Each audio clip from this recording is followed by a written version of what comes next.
When Pakistan approaches negotiating with the U.S., normally there are three main lines that they follow. The first is what I would call the art of the guilt trip. The Pakistani officials have become very adept at telling American officials all the ways in which the United States has let Pakistan down and conveying the message that you've really done us dirty. It's time for you to do right by us.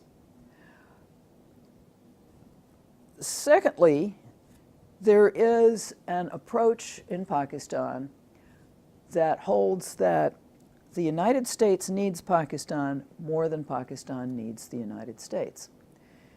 And paradoxically, this is something that I think the U.S. has inadvertently encouraged by talking to Pakistan about how important it is, by linking Pakistan in the 1950s to the preeminent U.S. foreign policy issue, namely the Cold War, by doing the same with counterterrorism after 9/11. Now, of course, we're talking about the period in between the two, but I think this basic point of view was still very strong.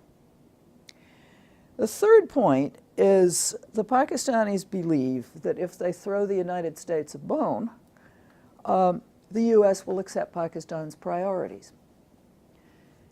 And that, historically, has been true until all of a sudden it hasn't been true. And Kargil is a beautiful example of that, because the U.S.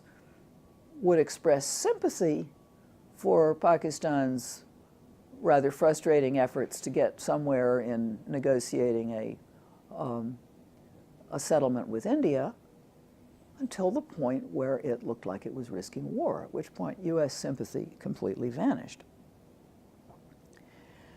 The Pakistanis also tended to look for key players that they would have a close relationship with. And for much of the time when the U.S. and Pakistan had a big relationship, which we did in the 1950s, and again, particularly in the 1980s, and again after 9/11, the two big players that Pakistan cultivated with considerable success were the Pentagon, the military, and CIA. And it was their belief that these players would ultimately prevail.